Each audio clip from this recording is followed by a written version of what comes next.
Details చూస్తే దావోస్లో తెలంగాణ ముఖ్యమంత్రి రేవంత్ రెడ్డిని ఏపీ విద్యా ఐటీ శాఖ మంత్రి నారా లోకేష్ కలిశారు.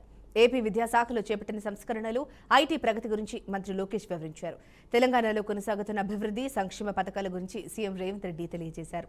టాటా సంస్థ సహకారంతో తెలంగాణ రాష్ట్రంలో సిల్క్ సెంటర్లుగా తీర్చిదిద్దిన ఐటీఐలను సందర్శించాలని లోకేష్ను సీఎం కోరారు. మేడారం, సమ్మక్క సారళమ్మ వనదేవతలను దర్శించుకోవాలని లోకేష్ని ఆహ్వానించారు. పరస్పర సహకారంతోనే తెలుగు రాష్ట్రాల అభివృద్ధి సాధ్యమని, పెట్టుబడుల సాధనలో పోటీపడి దేశానికే తెలుగు రాష్ట్రాలు ఆదర్శంగా నిలవనున్నాయని సీఎం, మంత్రి ఆశాభావం వ్యక్తం చేశారు.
బోడగుండుకు, మోకాలుకు ముడిపెట్టి మాట్లాడమే బొత్సాకు తెలుసంటూ మంత్రి కొండపల్లి శ్రీనివాస్ అన్నారు.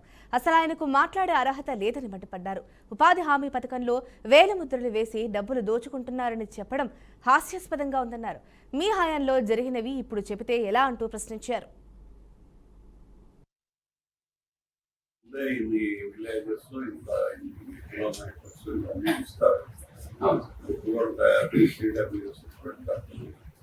CWS మనకి ఇస్తారు. ఇచ్చిన తర్వాత ఏంటంటే ఆ విలేజెస్కి వెళ్ళాలి తప్ప ఆఫీసర్స్కి వెళ్ళడం అనేది ఎక్కడ ఇంతవరకు జరగల. తోటపిల్ల జరుగుతుంది. దానికి వెళ్ళాలి అని అంటే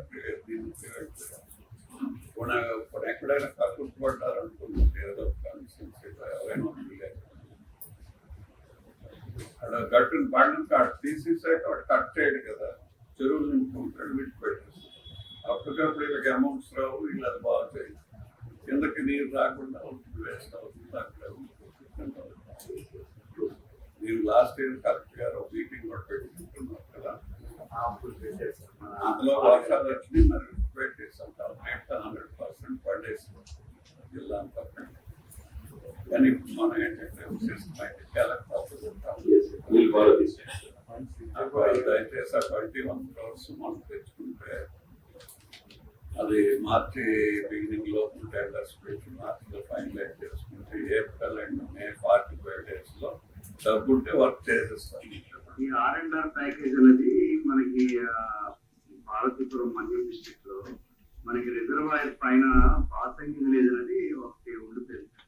అది షిఫ్టింగ్ అవడానికి వాళ్ళకి ఇవ్వాల్సిన R&R ప్యాకేజ్ వికారాబాద్ జిల్లా పరిగి మున్సిపల్ పరిధిలోని మల్లమోన్గూడ రోడ్డులో విద్యుత్ శాఖ కాంట్రాక్టర్ అత్యుత్సాహాన్ని ప్రదర్శించాడు. కిలోమీటర్ మేర హరితహారం భాగంలో నాటిన చెట్లను జేసీబీతో తొలగించారు. విద్యుత్ స్తంభాలకు అడ్డంగా వస్తున్నాయని జేసీబీతో తొలగించాడు కాంట్రాక్టర్. లక్షలు వెచ్చించి మొక్కలను నాటి నీళ్లు పోసి పెంచిన చెట్లను తొలగించడంతో సర్వత్రా విమర్శలు వెల్లువెత్తుతున్నాయి. ప్రకృతి ప్రియులు లబోదిబోమంటున్నారు. చెట్లను తొలగించిన కాంట్రాక్టర్పై చర్యలు తీసుకోవాలని డిమాండ్ చేస్తున్నారు. చెట్లను పెంచి పెద్ద చేయడానికి అయిన ఖర్చు పెనాల్టీగా వేయాలని కోరుతున్నారు. హైదరాబాద్ రాయదుర్గంలో అక్రమ కట్టడాలపై హైడ్రా అధికారులు కొరడా ఝులిపించారు. టెలికాం నగర్ సర్వే నెంబర్ 91లో కూల్చివేతలు చేపట్టారు. 2000 గజాల్లో ఉన్న టెలికాం నగర్ పార్కులో అక్రమంగా గుడిసెలు వేసియాయని స్థానికులు ఫిర్యాదు చేయడంతో తొలగించినట్లు హైడ్రా అధికారులు తెలిపారు.